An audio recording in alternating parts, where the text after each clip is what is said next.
Saudara Presiden Prabowo Subianto menerima kunjungan kenegaraan Presiden Turki Recep Tayyip Erdogan di Istana Kepresidenan Bogor, Jawa Barat. Kedatangan Erdogan disambut upacara kenegaraan. Tiba di gerbang istana, mobil yang membawa Erdogan disambut pasukan jajar kehormatan hingga pasukan berkuda. Di dekat istana, sejumlah siswa berpakaian seragam sekolah hingga baju adat turut menyambut kedatangan Erdogan. Mereka membawa bendera Indonesia dan juga bendera Turki.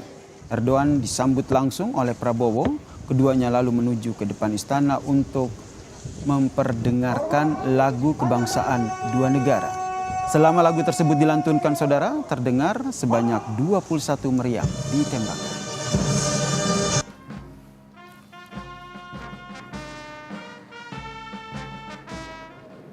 Presiden Prabowo Subianto dan Presiden Turki Erdogan melakukan pertemuan empat mata di ruang presiden. Dilanjutkan dengan pertemuan membahas kerjasama yang sejalan dengan prioritas nasional kedua negara, mulai dari ekonomi hingga pertahanan. Kedua negara juga sepakat, saudara, solusi dua negara untuk menyelesaikan konflik di Palestina dan mendukung perdamaian di Suriah dan Ukraina.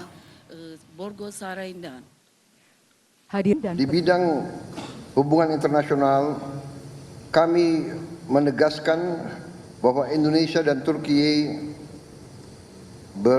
berpandangan tetap bahwa solusi untuk perdamaian di Palestina adalah kemerdekaan bagi Palestina dengan solusi dua negara, two-state solution.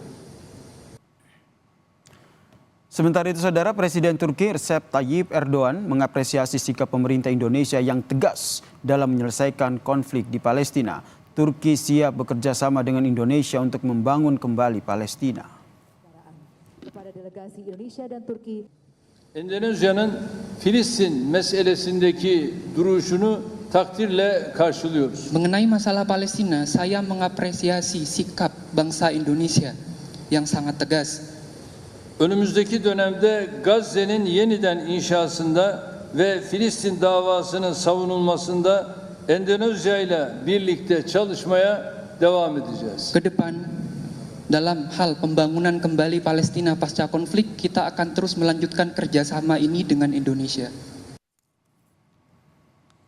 Sebelumnya, saudara, Presiden Prabowo Subianto menyambut langsung Presiden Turki Recep Tayyip Erdogan di Bandara Halim Perdana Kusuma, Jakarta pada Selasa malam. Presiden biasanya menyambut tamu negara di istana. Deputi Bidang Protokol, Pers dan Media, Sekretariat Presiden Yusuf Permana mengatakan hal itu dilakukan Prabowo karena kedekatannya dengan Erdogan.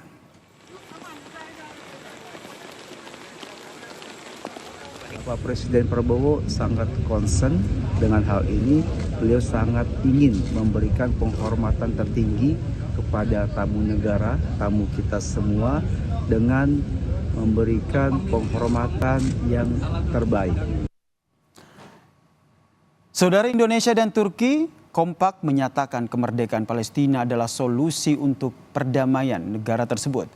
Pernyataan itu disampaikan oleh Presiden Prabowo Subianto saat bertemu dengan Presiden Turki Recep Tayyip Erdogan di Istana Bogor. Lalu, seberapa besar dampak pertemuan ini bagi penyelesaian konflik di Timur Tengah? Kami membahasnya bersama dengan pengamat hubungan internasional, Mbak Dina Prapto Raharja yang telah bergabung bersama kami di Kompas Petang. Salam sehat, Mbak Dina. Mbak Dina, Anda melihatnya apa spesialnya kunjungan Erdogan ke Indonesia kali ini sehingga sampai dijemput langsung oleh Prabowo Subianto, Presiden Prabowo Subianto di bandara? Karena kalau kita lihat kan tidak umum gitu kan, karena harus dijemput. Biasanya kan cukup Menlu yang menjemput di bandara. Betul.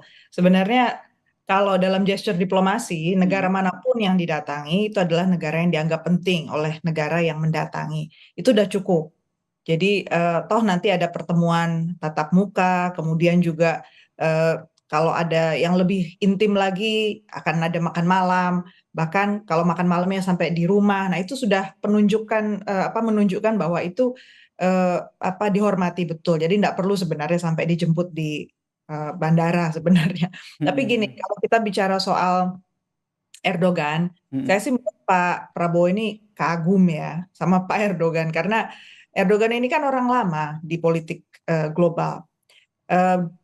Erdogan sendiri sudah beberapa kali datang ke Indonesia dan beliau termasuk pemimpin negara yang responsif dulu waktu kejadian tsunami Indonesia tahun 2004. Jadi Turki cukup banyak membantu kita dan sangat cepat bergerak ya waktu itu.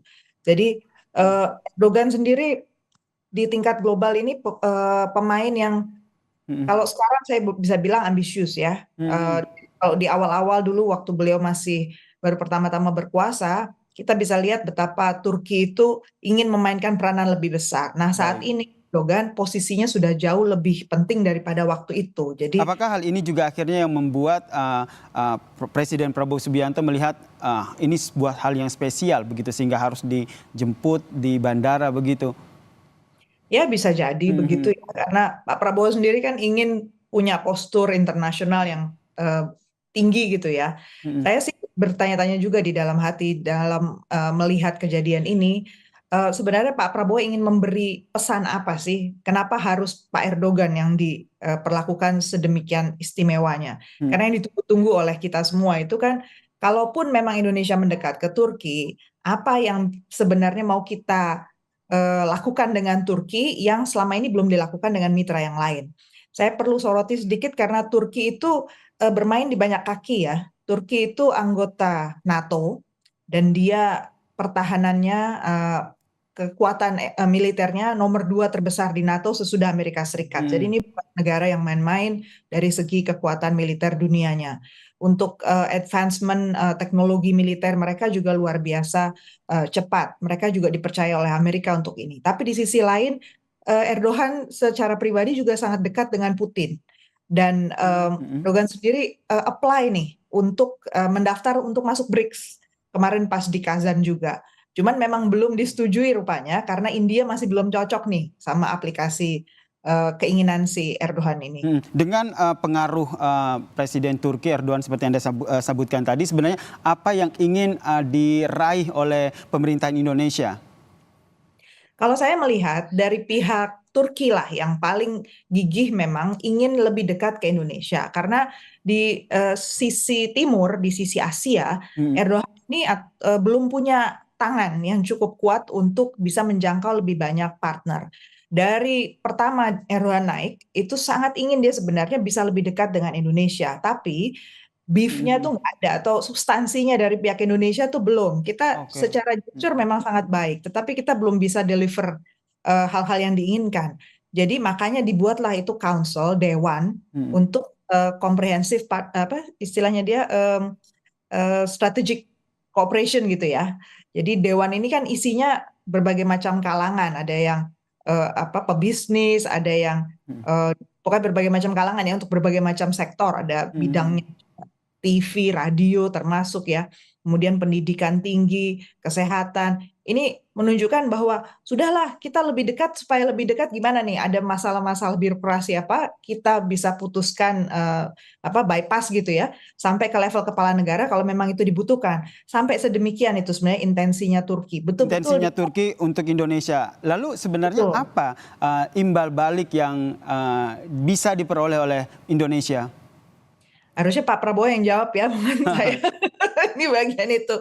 Karena opsinya macam-macam sebenarnya. Turki itu produsen besar untuk agriculture misalnya ya, pertanian dunia. Jadi di saat kalau programnya Pak Prabowo di Astacita itu adalah untuk ketahanan pangan misalnya, mau nggak mau kita juga harus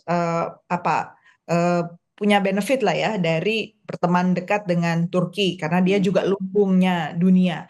Jadi bukan cuma Ukraina tapi juga ada Rusia, terus ada dia. Kemudian dari soal teknologi tadi, persenjataan. Sebagai orang militer mungkin Pak Prabowo merasa bahwa kekurangan kita di sektor pertahanan keamanan, kita belum punya cukup alutsista ya untuk melindungi wilayah kita sendiri, terutama di wilayah Indonesia Timur, kemudian di angkasa, di laut dalam, kita kan masih belum punya. Itu bentuk-bentuk kerjasama apa aja yang bisa kita lakukan. Cuman tadi ya, maunya kita itu, mau nggak mau harus pasti ada take and give gitu loh antara kita dan Turki. Nah itu yang saya terus terang belum bisa lihat ya apa sih yang ditawarkan Pak Prabowo yang Belum Kan bisa belum dilihat, tapi kalau baik. tadi dalam pertemuan mereka ini kan kedua negara akhirnya sepakat bahwa punya suara yang sama begitu dalam menyelesaikan konflik Palestina. Anda melihatnya seperti apa? Nah, kalau untuk Palestina, Erdogan ini benar-benar nggak suka sama Israel. Kuncinya itu. Disitulah ada titik temu antara Indonesia dengan Turki. Erdogan jelas berusaha sekali untuk masuk dan punya panggung dalam menyelesaikan masalah Israel-Palestina. Cuman faktanya tentu di lapangan harus teman-teman di Timur Tengah nih, negara-negara Arab yang nanti jadi pemain utama. Makanya saya sih menunggu itu lebih banyak nanti peranannya dimainkan oleh seperti Yordania, kemudian Mesir gitu ya. Mereka lah yang akan menjadi orang-orang di lapangan yang benar-benar nungguin itu proses nanti Gaza dan sebagainya. Indonesia dalam hal ini itu lebih mendorong secara moral gitu ya. Karena ya apalagi dengan pengetatan anggaran seperti sekarang di Indonesia, saya juga berpikir apalagi yang bisa kita lakukan. Sebenarnya dengan kita menjadi host nanti tahun 2025 untuk pertemuan D8 Development yang waktu itu dihadiri oleh Erdogan juga di Mesir ya tahun lalu di bulan Desember, itu satu pintu lain lagi. Jadi sebenarnya Indonesia harus bisa memetakan apalagi pintu-pintu diplomasi yang bisa karena Indonesia juga simbol ya, simbol dari negara yang bukan Timur Tengah tetapi peduli pada masalah Timur Tengah. Jadi untuk diplomasi ini juga penting untuk meningkatkan leverage kita, terutama kalau Indonesia berani berhadapan betul dengan Donald Trump. Nah itu tinggal mungkin kalau kita lebih jelas dan terang bahasanya, kita menolak proposalnya si Trump.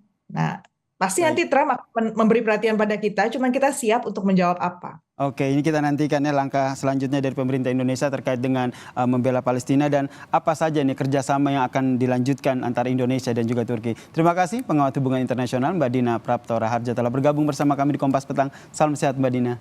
Terima kasih, selamat siang.